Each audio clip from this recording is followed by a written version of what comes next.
नमस्कार प्रिय साथियों, वादे के मुताबिक हम हाजिर हैं कुछ सच्ची और अच्छी खबरों के साथ। स्वागत है आप सभी का हमारे चैनल न्यूज़ बुलेटिन 8 AM पर। तो जल्दी से सब्सक्राइब कीजिए और हो जाइए तैयार आज की ताज़ा तरीन खबरें जानने के लिए। एक पखवाड़े में 2 ग्रहण और महीने में 3 ग्रहण डरावने संकेत वाले हैं। आषाढ़ मास की पूर्णिमा को गुरुवार पूर्णिमा के रूप में देश भर में मनाया जाता है। पूर्णिमा की तिथि को इस बार चंद्र ग्रहण भी लग रहा है। यह लगातार तीसरी साल है जब गुरुवार पूर्णिमा के दिन चंद्र ग्रहण लग रहा है। इस बार यह चंद्र ग्रहण धनु राशि में लग रहा है। इस वजह से धनु राशि वालों पर इसका गहरा प्रभाव देखने को मिलेगा। लगातार पड़ रहे इन ग्रहणों के संबंध में ज्योतिष के जानकार सुनील शर्मा का कहना है कि 1 महीने के अंतराल में 3 ग्रहण भीषण विपदा का संकेत दे रहे हैं। पंडित शर्मा के अनुसार ज्योतिषीय गणना में ग्रहण के प्रभावों को बताती एक पुरानी कहावत है, 1 पाख 2 गहना, राजा मरे या सेना। यह कहावत गांवों में प्रचलित है। इस कहावत का अर्थ है 1 पक्ष यानी 15 दिन में 2 ग्रहण होने से राजा की क्षति या सेना की क्षति का संकेत है। वहीं कुछ जानकारों का कहना है कि 21 जून 2020 के सूर्य ग्रहण का केंद्र चीन की ओर था, अतः ऐसे में मुख्य परेशानी चीन के सामने आती दिख रही है। कुल मिलाकर ये ग्रहण भीषण विपदा का संकेत है। 21 जून को सूर्य ग्रहण के पश्चात 5 जुलाई को चंद्र ग्रहण है। एक पखवाड़े में 2 ग्रहण और महीने में 3 ग्रहण डरावने संकेत वाले हैं। पंडित सुनील शर्मा के अनुसार 1 मास में 3 ग्रहण के साथ ही सूर्य, मंगलवार व गुरुवार ग्रहों का परिवर्तन व वक्री होने से भयंकर आपदा के संकेत मिल रहे हैं। इन ग्रहण की वजह से कहा जा रहा है कि प्राकृतिक आपदा, जल प्रलय, विश्व स्तर पर युद्ध, किसी राजनेता की हत्या जैसी घटनाएं घट सकती हैं। प्राकृतिक आपदाओं जैसे अत्यधिक वर्षा, समुद्री तूफान, भूकंप और महामारी आदि से जानमाल की हानि का खतरा है। इस साल मंगलवार जल तत्व की मीन राशि में 5 माह तक बैठेंगे। ऐसे में वर्षा असामान्य रूप से अत्यधिक होगी और महामारी का भय भी रहेगा। एक भयानक भूकंप या भूकंपों की श्रृंखला आ सकती है। हिमालय की तरफ से भूकंप आएगा तो दिल्ली, हरियाणा, उत्तर प्रदेश, गढ़वाल और कुमाऊं क्षेत्र पर ज्यादा असर पड़ेगा। 5 जून से 5 जुलाई के बीच 3 ग्रहण, 1 महीने में 3 ग्रहण, जिसमें से 2 चंद्र ग्रहण और 1 सूर्य ग्रहण। कहा जाता है कि 1 महीने में 3 से ज्यादा ग्रहण आ जाएं तो एक चिंता का विषय बनता है। 5 जून 2020 को पड़ने वाले चंद्र ग्रहण से पहले 29 मई को न्यूज़ 24 में दिव्या अग्रवाल का लेख प्रकाशित हुआ, जो चंद्र ग्रहण के प्रभाव से संबंधित था, जिसमें उल्लेख था कि यह ग्रहण वृश्चिक राशि पर बहुत बुरा प्रभाव डालेगा। 3 ग्रहों के वक्री होने से भारत की अर्थव्यवस्था प्रभावित होगी और किसी ख्याति प्राप्त व्यक्ति की रहस्यात्मक मौत भी हो सकती है। यह बात सच निकली। 14 जून 2020 को सिने अभिनेता सुशांत सिंह राजपूत की मौत हो गई, जिसमें संदिग्ध परिस्थितियों को लेकर अभी भी खबरें छप रही हैं। अब आगे की खबर और ध्यान से सुनिए, क्योंकि यह भविष्यवाणी भी एकदम सटीक निकली। 29 मई 2020 को न्यूज़ 24 में दिव्या अग्रवाल ने 21 जून 2020 को पड़ने वाले सूर्य ग्रहण के प्रभाव पर लिखा था कि इस दिन 6 ग्रह बुधवार, बृहस्पति, शुक्रवार, शनि, राहु, केतु वक्री रहेंगे। इन 6 ग्रहों का वक्री होना यानी एक बहुत बड़ा तहलका मचाने वाला है। इस लेख के प्रारंभ में ही दिव्या अग्रवाल ने लिखा कि 1 महीने में 3 से ज्यादा ग्रहण आ जाए तो चिंता का विषय है। बहरहाल 21 जून 2020 को सूर्य ग्रहण लगने से पहले ही बहुत बड़ी अनहोनी हो गई। 15 जून 2020 की रात्रि लद्दाख के गलवान घाटी में भारत और चीन की सेना के बीच हुई हिंसक झड़प में भारत के 20 जवान शहीद हो गए। इसके बाद से अब तक भारत चीन संबंधों में क्या क्या घट रहा है, यह सब आपके सामने है। न्यूज़ 24 की इसी खबर में 5 जुलाई 2020 को पड़ने वाले चंद्र ग्रहण से होने वाले बड़े परिवर्तन की भविष्यवाणी की गई है, जिसके अनुसार 5 जुलाई को मंगलवार का राशि परिवर्तन, सूर्य का राशि परिवर्तन, गुरुवार धनु राशि में वापस लेकिन वक्री रहेंगे। शुक्रवार मार्गी यानी प्राकृतिक आपदाएं आएंगी, विश्व युद्ध होगा, वैश्विक शक्तियां लड़ने को हावी होंगी, किसी ख्याति प्राप्त यशस्वी कीर्तिमान नेता की हत्या होगी, कुछ जगह पर आपसी लड़ाइयां होंगी, जल प्रलय का खतरा हम सभी पर मंडरा रहा है, लेकिन डरने की नहीं, सावधानी बरतने की जरूरत है। ज्योतिषशास्त्रियों के अनुसार 1 महीने के वक्त में 2 या उससे अधिक ग्रहण का होना शुभ नहीं माना जाता है। वहीं 5 जून से 5 जुलाई के बीच में यह तीसरा ग्रहण है। माना जा रहा है कि इसके प्रभाव से ग्रहों की स्थिति में भारी उलटफेर देखने को मिल सकता है। माना जा रहा है कि इसके प्रभाव से लोगों को भीषण प्राकृतिक आपदा का सामना करना पड़ सकता है। बड़े देशों के बीच दुश्मनी की खाई और भी गहरी हो सकती है। महंगाई की मार लोगों को लंबे समय तक झेलनी पड़ सकती है। धनु राशि वाले रखें विशेष ध्यान, चूंकि चंद्र ग्रहण धनु राशि में लग रहा है, लिहाजा ग्रहण के दौरान धनु राशि के जातकों को विशेष ध्यान रखना होगा। इस ग्रहण का सबसे अधिक प्रभाव भी धनु राशि पर ही देखा जाएगा। इस राशि के जातकों को ग्रहण के कारण मानसिक तनाव, सेहत से जुड़ी कोई समस्या और माता को कष्ट आदि हो सकता है।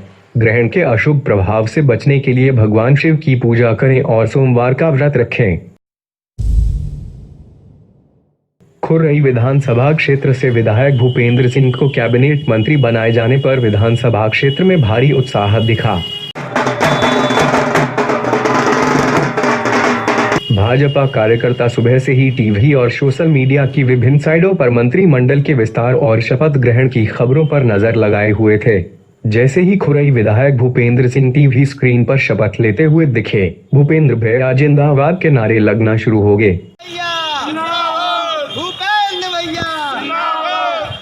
भाजपा कार्यकर्ताओं में भारी उत्साह रहा।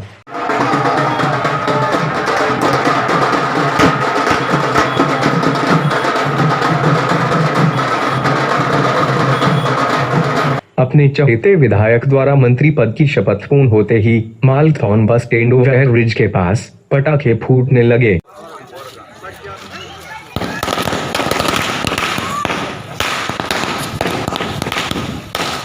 तो वहीं कार्यकर्ताओं ने डांस भी किया। कला के धामौनी तिराहे पर भाजपा कार्यकर्ताओं ने एक दूसरे को मिठाई फल खिलाकर और तिराहे पर पटाखे फोड़कर खुशी का इजहार किया।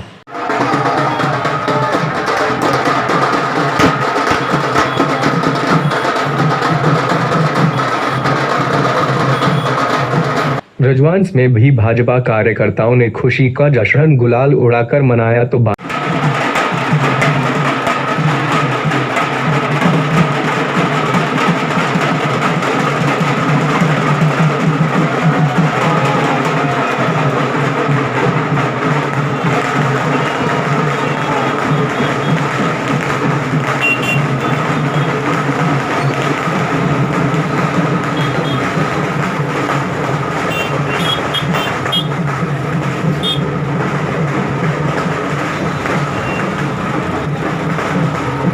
अंदरी के मुख्य सड़क पर कार्यकर्ताओं ने पटाखे फोड़कर अपने विधायक के जिंदाबाद के नारे लगाए।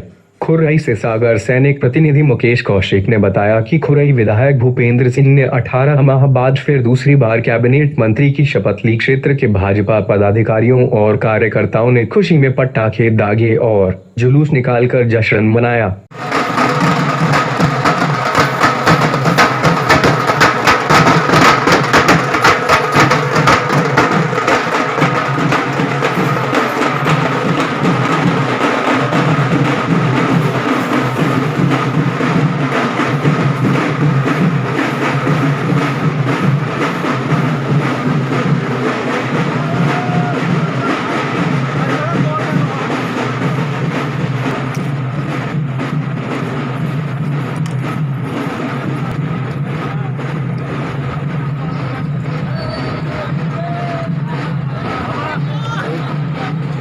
भोपाल राजभवन में भूपेंद्र सिंह के शपथ लेते ही खुर्रई में उनके प्रशंसक और पार्टी कार्यकर्ताओं ने आतिशबाजी कर अपनी खुशी का इजहार किया। जगह जगह मिठाइयां बांटी गई। नगर में भव्य जुलूस निकाला गया। विधायक बंगला से प्रारंभ होकर नगर के मुख्य मार्गों से होते हुए वापस विधायक बंगला पर जुलूस का समापन हुआ। पठार पर मां महामंगला महाकाली मंदिर में सभी ने दर्शन कर प्रसाद चढ़ाया। भाजपा के कार्यकर्ताओं को 18 माह बाद इतना प्रफुल्लित देखा गया। गोपाल भार्गव और भूपेंद्र सिंह को मंत्रिमंडल में शामिल किए जाने पर सागर में सांसद राज बहादुर सिंह ने नेतृत्व में खुशियां मनाई गई और 3 बत्ती पर मिठाई बांटी गई। बुजुर्ग कर सकते हैं पोस्टल से मतदान। नई दिल्ली। कोरोना काल में चुनाव आयोग ने बड़ा फैसला किया है। अब चुनाव में 65 वर्ष से ऊपर के लोग पोस्टल बैलेट का इस्तेमाल कर सकते हैं। बाबरी मस्जिद मामले में सीबीआई कोर्ट में पेश हुई उमा भारती। भाजपा की उपाध्यक्ष और पूर्व मंत्री उमा भारती कल गुरुवार को लखनऊ की विशेष सीबीआई अदालत में पेश हुई। मालकिन की अर्थी देख चौथी मंजिल से कूदा पालतू कुत्ता। कानपुर में मालकिन की मौत के गम में उसके पालते कुत्ते ने चौथी मंजिल से कूदकर जान दे दी। मंत्री सिलावट समर्थक सरपंच पर पुलिस चौकी में घुसकर लोगों को पीटने का आरोप। इंदौर मांगलिया के पास टोडी गांव में 20 साल से चले आ रहे जमीन के विवाद में बुधवार को दो पक्षों में संघर्ष हुआ। पहले खेत और फिर पुलिस चौकी में भी जमकर मारपीट हुई। मंत्री तुलसी सिलावट समर्थक सरपंच पर भी हमले का आरोप है। इस दौरान बीच बचाव करने आए दो पुलिसकर्मी भी घायल हो गए। लोन और शिक्षण संस्थान के नाम पर 45 लाख की ठगी। इंदौर शिक्षण संस्थान खोलने और लोगों को लोन दिलाने के नाम पर धोखा देकर यूपी के दंपति और उनके साथी भाग गए हैं। 2 साल पहले उन्होंने संस्थान खोली जिसमें जनवरी से शिक्षकों की सैलरी भी नहीं दी है। एमआईजी पुलिस ने खजराना में रहने वाले सलीम पिता इस्माइल शेख की रिपोर्ट पर देवेंद्र श्रीवास्तव, उसकी पत्नी पुष्पा, दोनों निवासी फेस 2 टिकट राय आवास विकास कायलोनी उत्तर प्रदेश, उनके साथी राहुल सिंह और निशाल लोनिया, दोनों निवासी 115 नेहरू नगर जीर्ण माता मंदिर के पास के खिलाफ धोखाधड़ी का केस दर्ज किया है। आवेदक सलीम ने बताया कि आरोपियों ने 2018 में गणदेव सेवा के नाम से एक शिक्षण संस्थान खोला। वे इसमें बच्चों को पढ़ाई कराते थे जिसके लिए 15 शिक्षकों की नियुक्ति की गई थी। वे पढ़ाई के अलावा विधवा पेंशन, लोन, अनुदान आदि दिलाने का कार्य भी करते थे। आरोपियों ने जनवरी 2020 से शिक्षकों का वेतन नहीं दिया, वहीं अन्य लोगों से भी लोन दिलाने के नाम पर रुपए लिए। इस प्रकार शिक्षण संस्थान और लोन के नाम पर आरोपी 45 लाख रुपए की धोखाधड़ी करके भाग गए। पुलिस अब उनकी तलाश कर रही है। 4 माह के बच्चे का अपहरण। इंदौर बाणगंगा क्षेत्र में बुधवार रात 2:30 बजे के करीब माता पिता के बीच सो रहे 4 माह के बच्चे को कोई उठा ले गया। मामले में पुलिस ने अपहरण का केस दर्ज किया है।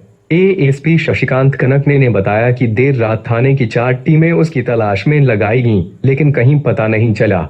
एएसपी ने बताया कि घटना के बाद इलाके के कई लोगों से पूछताछ की गई। कुछ रहवासियों ने बताया कि इलाके में एक व्यक्ति बच्चों को आए दिन चॉकलेट बांटता है। जो बच्चा गायब हुआ है उसे एक बिजली सुधारने वाला भी खिलाया करता था। बच्चे की तस्वीर लेकर आसपास के जिले के थानों को भी अलर्ट किया गया है। पुलिस 2 संदिग्ध लोगों से पूछताछ कर रही है।